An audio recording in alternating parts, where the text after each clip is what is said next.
Coming up on Agweektv, we're coming to you this week from the Agweek Farm Show in Rochester, Minnesota. The region faces an ag education teacher shortage. A new technology could help boost your yields. And the Little Red Dairy tests taste buds by hosting a favorite flavor cheese curd contest.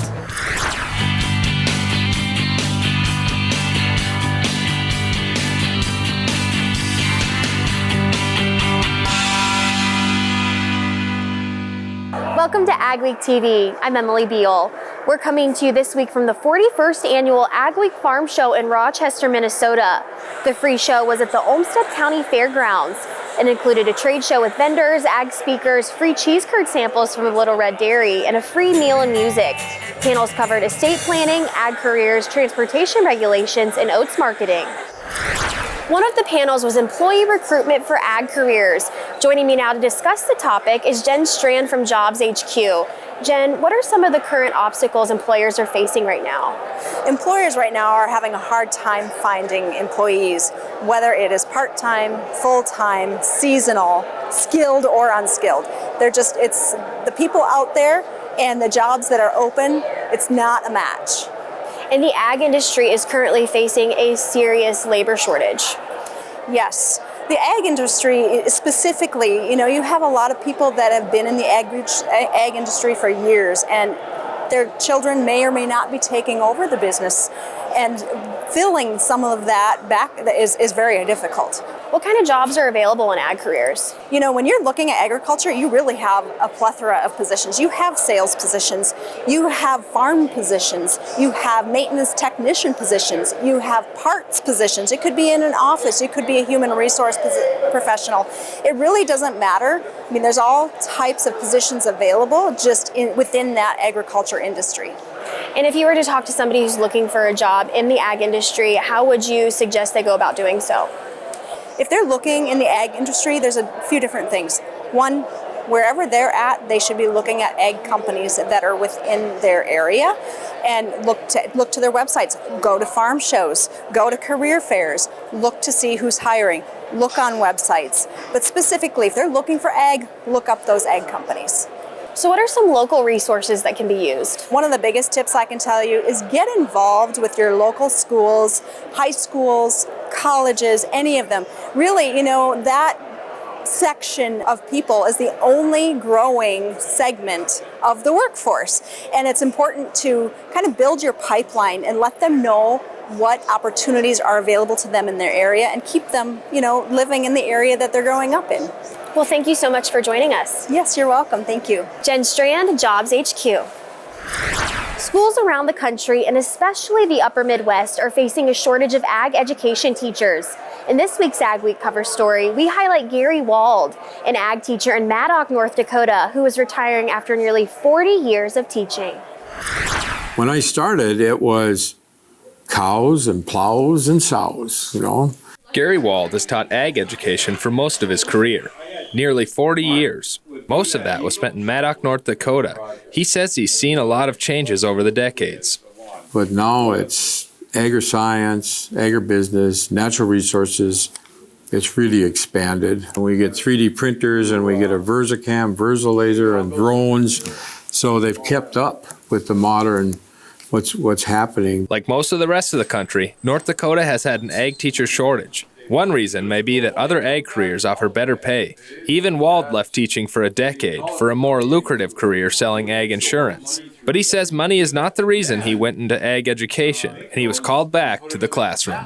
We were told in ag education, you cannot go into this for the money or you won't stay. It's because you have a love for the career. Many schools are adding ag programs because of the high demand for ag careers, but there aren't nearly enough teachers to fill those classrooms. Adam Marks is an associate professor of ag education at NDSU.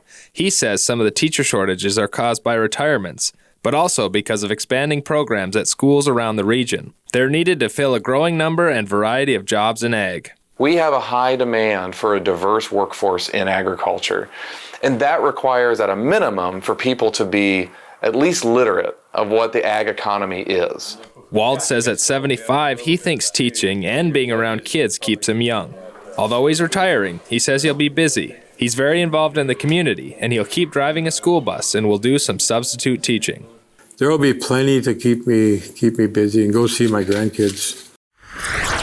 You can read more on the next Agweek magazine or at agweek.com. Fertilizer supplies and prices are looking better than a year ago. That's according to one expert in the fertilizer industry. Josh Linville, the director of fertilizer for StoneX, says last spring, factors like the Chinese government bans on exports and the Russian invasion of Ukraine were limiting supplies. But those uncertainties seem to have eased this spring. We are expecting a pretty big demand cycle, but we feel a lot better suited this year than we were last year. And we see that in the price, we see that in the availability. It's just a much improved situation. Linville says although fertilizer prices still remain higher than normal, grain prices also remain high, so that helps balance it out. But Linville cautions that many of the factors that affected fertilizer prices and supplies last year, including weather and global politics, could still come into play. So he says risk management is important. Up next from the Agweek Farm Show in Rochester, we'll talk with popular columnist Mychal Wilmes.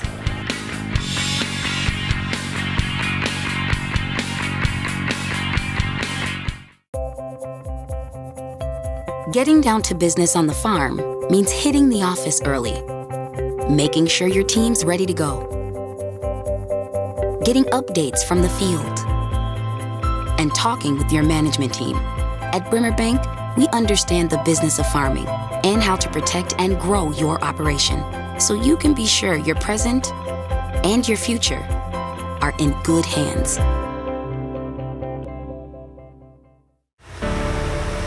Farming is more than just work. It's your way of life. Protecting your family's legacy is our way of life. Through challenges and successes, we understand your family's insurance needs. With every turn of the wheel, for every investment, through every season, generation after generation, Farmers Mutual of Nebraska, always alongside you. We at the Mosaic Company hang our hat on the fact that we are crop nutrition leaders. That's why we have produced products like Micro Essentials, Aspire, Sostera, which help that plant utilize certain key nutrients differently than what just straight commodity products do. And we want to increase that yield, but we also want to increase the ROI. Because ultimately our goal is to help the farmer have a better yield, a better ROI, and do it in a sustainable way. Is your crop insurance working for you? Are you using your crop insurance to help market your production? There have been a lot of improvements to crop insurance to help maximize guarantees. To see what crop insurance can really do for you, call the professionals at Martinson Ag. Each of our insurance specialists have over 25 years of individual experience in the crop insurance industry, both on the company level and the producer level. Martinson Ag, they know risk management. Don't miss out on the equipment you'll need next season. Titan Machinery, your local Case IH dealer, has early order discounts on its full line of powerful, efficient, new Case IH equipment, including tractors, combines, and self-propelled sprayers. Get a great deal and ensure that you have the latest in productivity and technology. Supply chains are tight. Contact your Titan Machinery dealership today and find out how much you can save by ordering ahead. Titan Machinery, your local Case IH equipment experts. Welcome back to the Agweek Farm Show in Rochester, Minnesota. Joining me now is somebody who's been here as long as anyone, former Agri-News editor and current Agweek columnist Mychal Wilmes. Mychal, when did you first start coming to this farm show? 1983. It's so fun to be back, and I'm so thankful that Agweek has really worked so hard to put on a fine show here in Rochester. And how has the show evolved over time? Well, the equipment has gotten bigger, more sophisticated, but I'm impressed with the diversity of the exhibitors. They offer so many different products and services that might not have existed in 1983 when I started. And what is your background in agriculture? Oh, I was a farm boy, the youngest of 12 children, so I did the whole range of things, you know, milking cows and feeding hogs, doing chores. And we are in Rochester, Minnesota. Would you classify that as a diversified area in agriculture? Yes, it has the full range. And not to forget the organic segments and increasing sheep production. And it's a wonderful area And we've been blessed with pretty good weather through the last few growing seasons. So you're quite a popular columnist. How do you find inspiration to write week after week? Well, it can be difficult at times, and I panic, when the screen is blank. But I think I try to write for one person, and the people I meet are so appreciative of the stories that they grew up with and the lives they grew up with. And it's kind of fun for me to meet them face to face and to thank them for reading it, because it's an honor to be invited to their kitchen table, to be read and to enter their home. And how much longer do you think that you will be doing columns for Agweek? Oh, well, as long as they want me to, maybe, I think is a good question. Well, we certainly enjoy them, and thank you for joining us. Thank you so much for having me. Mychal Wilmes.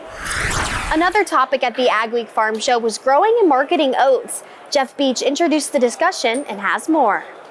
A group of southeast Minnesota farmers started talking about crop rotations as a part of conservation practices. They ended up forming a cooperative aimed at growing and marketing food-grade oats. Martin Larson from Byron, Minnesota is one of the farmers involved. He talked about the evolution of the co-op and tips for farmers interested in growing oats. Do the market research up front in your area so that you know you have a buyer. Focus on planting early, putting enough seeds out there, plant heavy.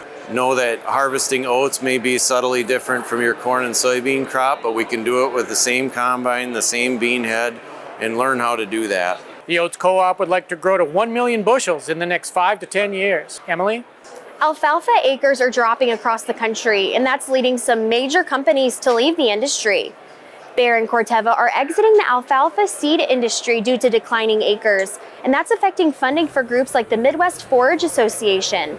It's the largest affiliate of the National Alfalfa and Forage Alliance. About 400 growers met recently for the annual MFA seminar. President Beth Nelson says although acres are dropping, forage is still a large industry, and alfalfa is still the nation's 4th most valuable field crop. So she encourages all growers to join them.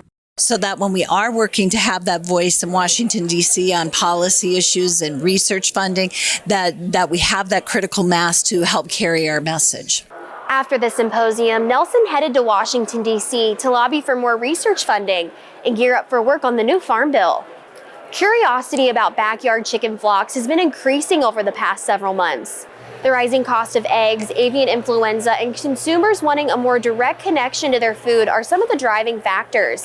Samantha Lehman with NDSU Extension advises to really think about the overall commitment that a backyard flock requires. When you really look at kind of evaluating, okay, this is my input, this is what I want out of it, certainly I wouldn't recommend anyone that says, I just want to avoid egg prices at the grocery store, to invest in a full flock of birds. According to Lehman, more cities and towns are also permitting backyard chickens into their zoning laws, making it easier for consumers to have a flock of their own. Still ahead on our show, are salty soils an issue? We'll tell you about a product that might be exactly what you're looking for.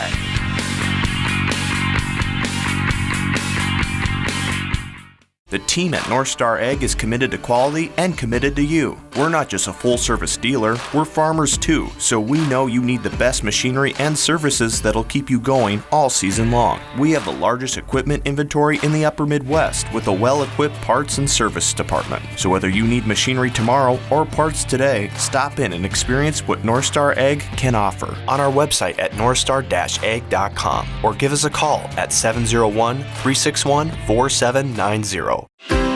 Built in North Dakota and delivered across the Midwest, every Pinky home is a custom home, designed for your family, built by ours. And with our on-site lumberyard and generations of experience, we can help build the home of your dreams without breaking your budget. Build something that lasts.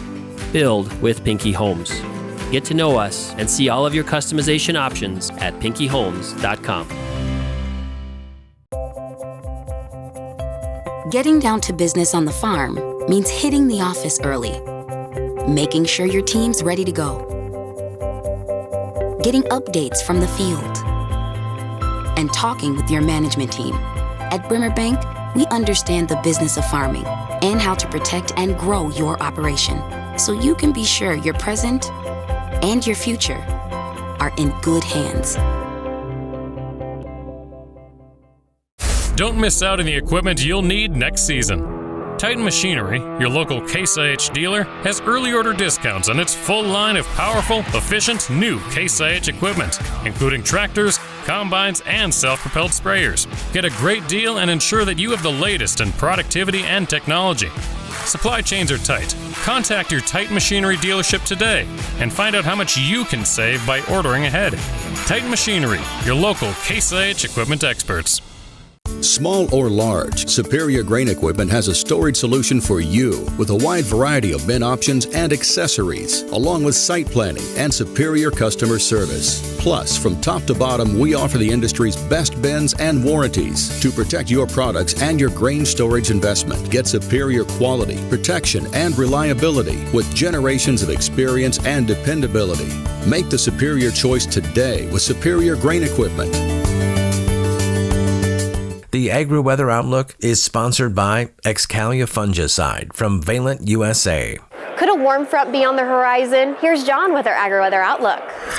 As the month of March moves on, we are seeing the really cold air retreat out of the northern plains and head back up into the Arctic where it belongs. That being said, much of the Dakotas, northern Minnesota, the Great Lakes region, looking at still colder than average temperatures. March is just really not moving towards spring at all here in the north. One good thing, it does look like any precipitation that we get will be lighter over the next couple of weeks. We've just come out of some very heavy precipitation events. These are not likely to be quite so heavy. The main heavy snow in the western mountains will eventually likely let up over the next couple of weeks, but not before more heavy mountain snows and lower elevation rains continue in the Pacific Northwest down into California. Let's look at the jet stream pattern. Primary jet right now is the southern one. There is a bit of an Arctic jet that I'm showing because it does reveal this low pressure system over the northern plains over the weekend. That rather quickly moves on to the east, to replace by a little bit of ridging as we get into the middle of the week. That's going to bring slightly milder temperatures to the Dakotas and parts of Minnesota.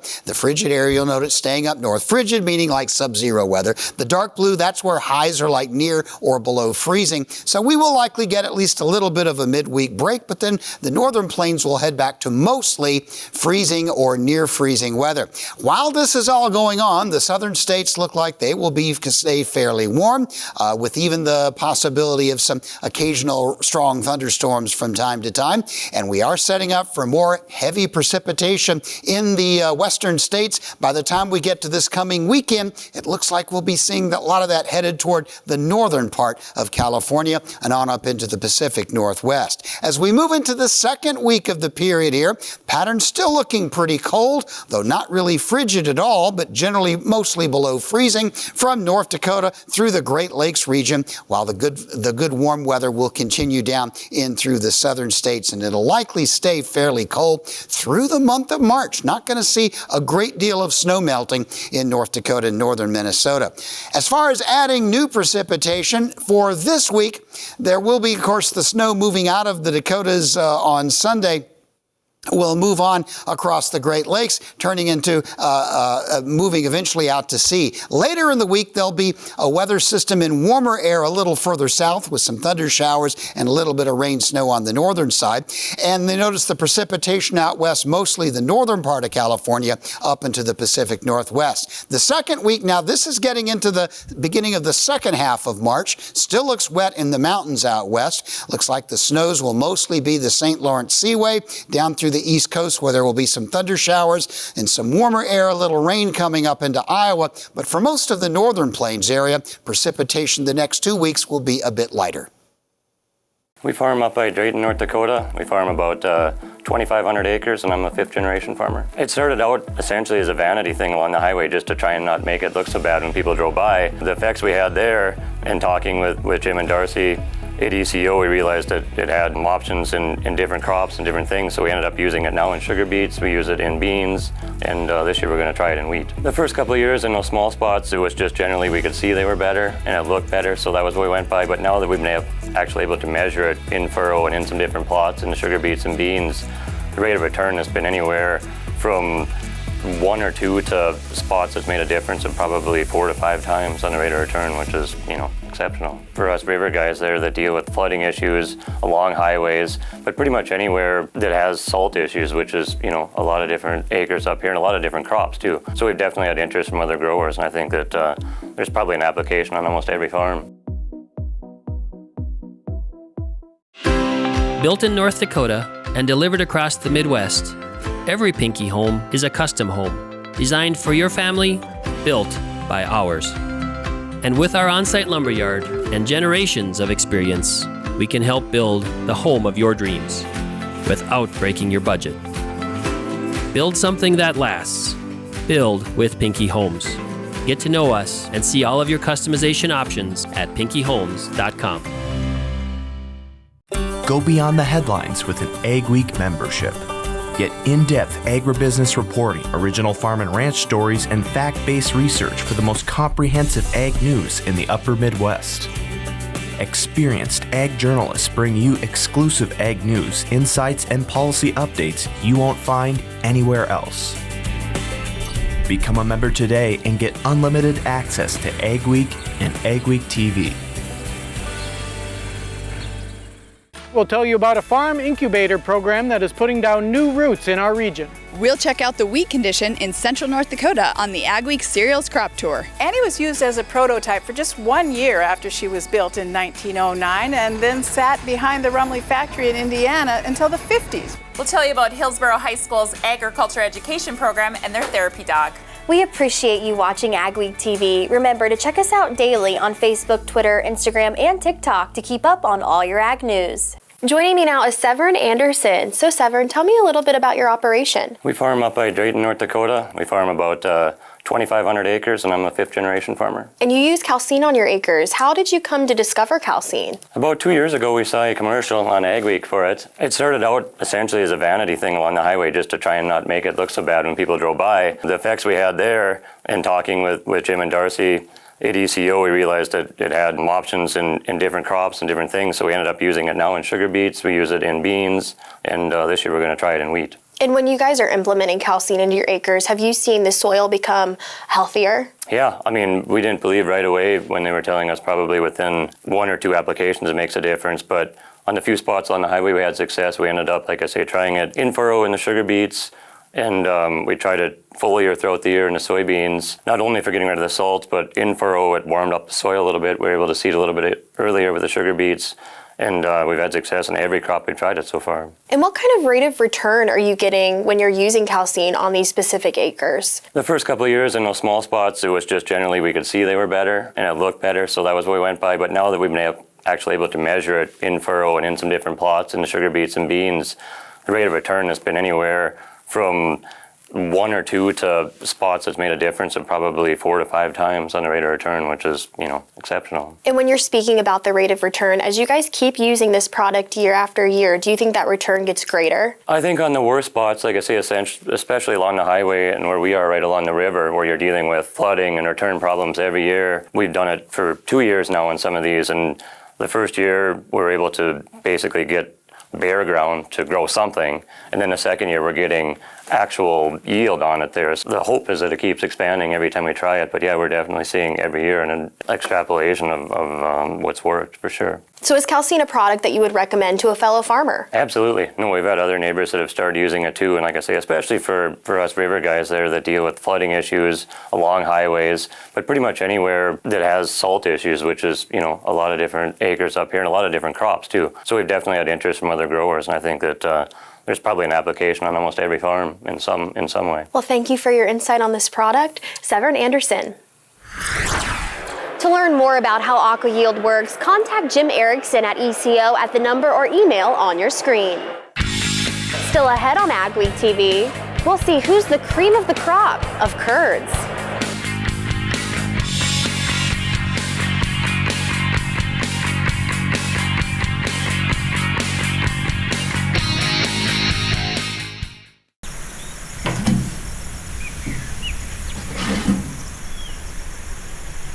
How'd they find me out here?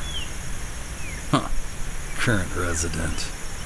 They don't even know who I am.